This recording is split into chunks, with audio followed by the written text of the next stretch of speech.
Bonjour, je suis le docteur Sabatier. Nous nous sommes réunis avec mes confrères ici à Mexico afin d'échanger nos vues sur l'anesthésie Ketalar, connue également sous le nom de kétamine. Nous sommes très heureux d'avoir l'occasion de présenter, dans le cadre du 6e congrès mondial d'anesthésiologie, notre expérience du Ketalar. Je suis accompagné du docteur Lanher d'Allemagne, du docteur Sabat d'Italie et du docteur Vasconcelos du Mexique. D'après l'opinion généralement reçue, la kétamine n'induit pas une analgésie viscérale suffisante. Toutefois, nous avons été surpris de noter que les faits contredisent souvent cet avis. Notre étude a porté sur une longue série, étalée sur 8 ans, dont nous avons extrait 100 cas de patients adultes devant subir une intervention chirurgicale majeure, gynécologique ou digestive, gastrectomie, chirurgie du pancréas, du côlon ou du rectum. La plupart des patients étaient en mauvais ou très mauvais risque.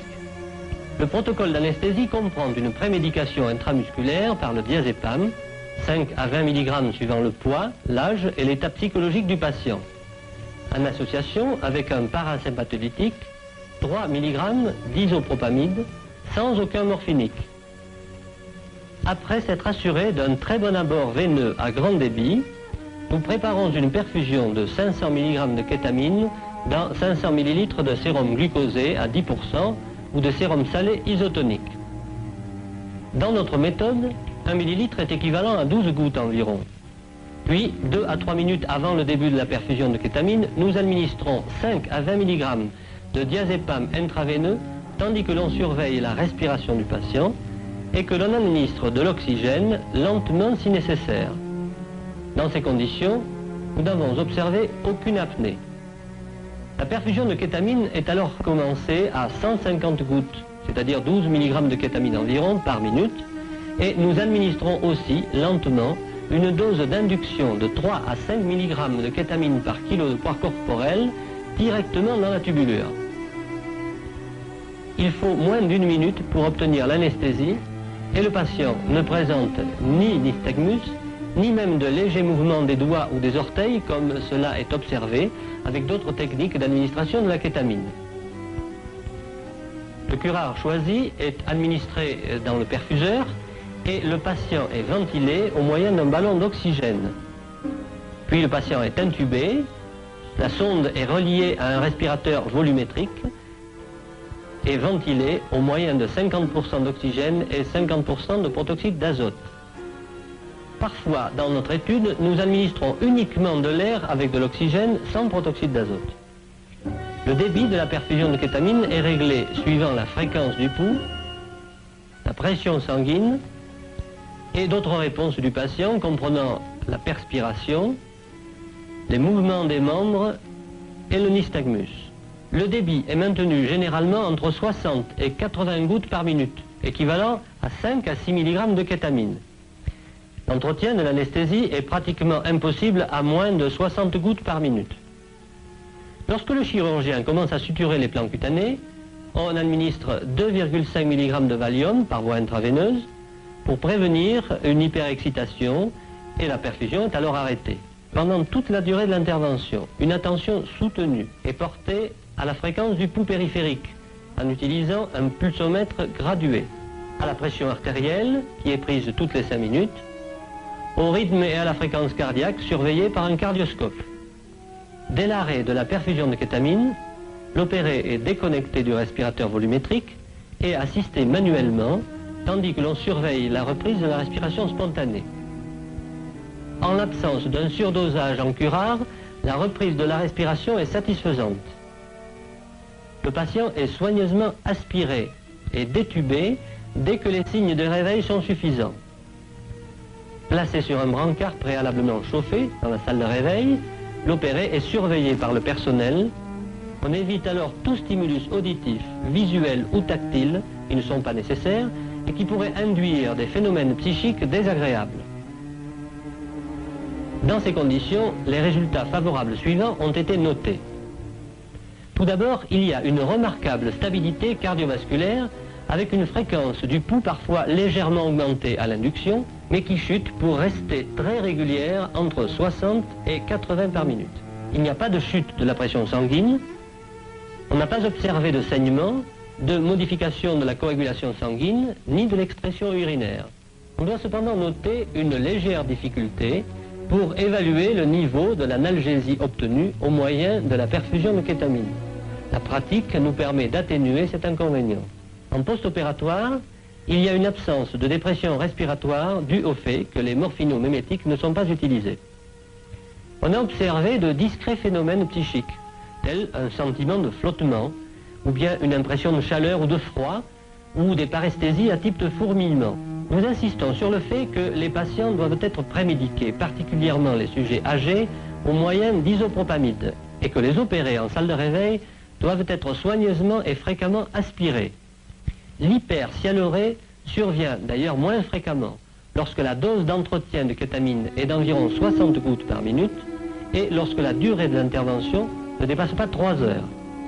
Cette méthode, très simple, qui fournit aux chirurgiens de bonnes conditions opératoires et une bonne analgésie aux patients, nous a semblé très appropriée du fait de l'absence d'effets secondaires défavorables et particulièrement la très évidente stabilité cardiovasculaire qu'elle apporte aux patients âgés, souvent très fragiles. Ce point est particulièrement significatif chez les patients à haut risque au cours des opérations choquantes où la kétamine en perfusion apporte une contribution très intéressante.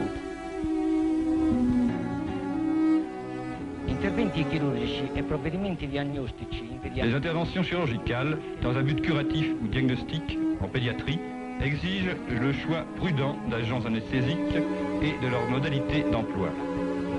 La kétamine possède plusieurs avantages, confirmés par 10 ans d'expérience, la rendant tout particulièrement utile en pédiatrie. C'est le seul anesthésique général qui puisse être injecté par voie intramusculaire. Il peut être administré avant que l'enfant n'arrive dans la salle d'opération, lui évitant le choc émotif que peuvent entraîner la vue de la salle d'opération, ainsi que le traumatisme d'une piqûre intraveineuse ou de la pose du masque. Pour l'anesthésiste, cela signifie qu'il n'aura pas à trouver une veine chez un enfant qui pleure et qui est agité.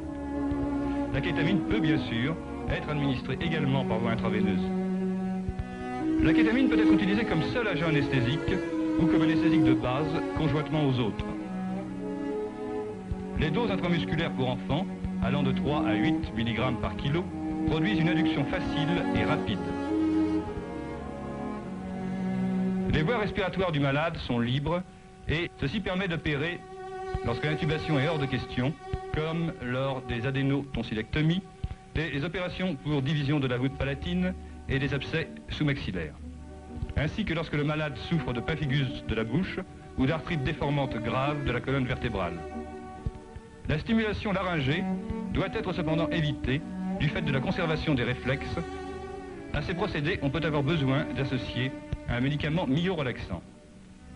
Il n'existe pas en général de dépression respiratoire, mais si cela arrive, elle ne dure pas longtemps. Toutefois, par mesure de sécurité, le matériel de réanimation doit être prêt. La kétamine a une forte action analgésique qui persiste au-delà de l'anesthésie.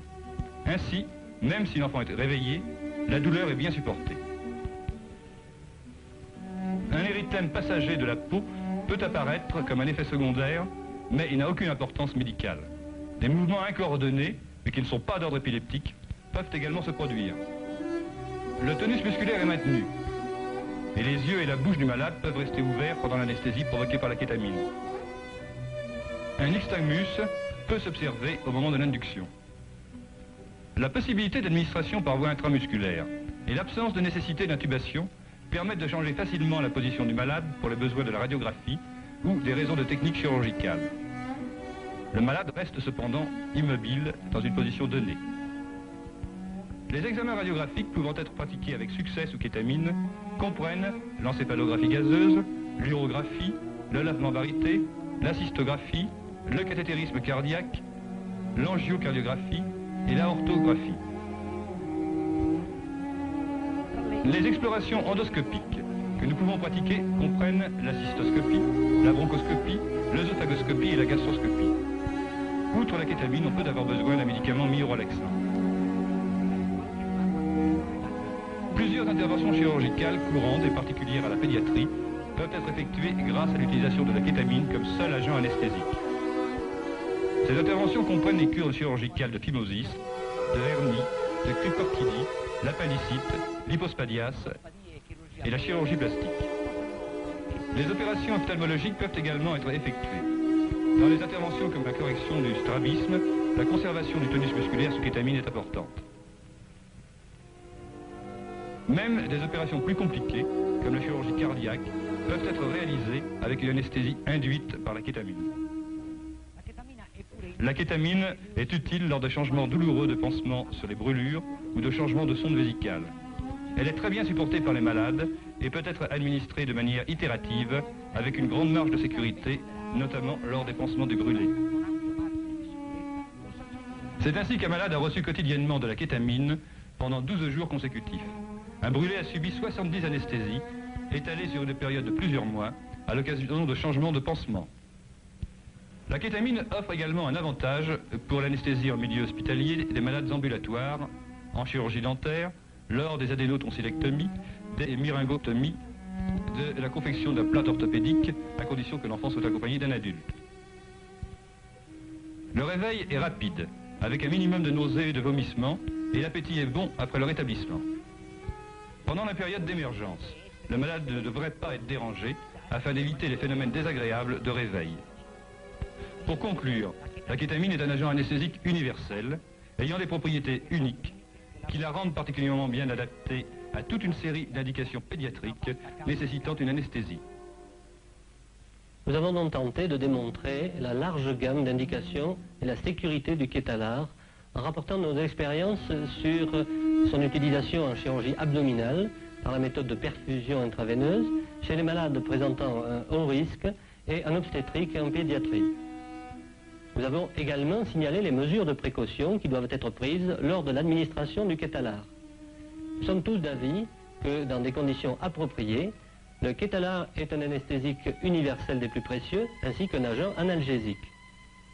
Et à présent, nous aimerions vous inviter à assister au prochain congrès d'anesthésiologie qui se tiendront en 79 et en 80.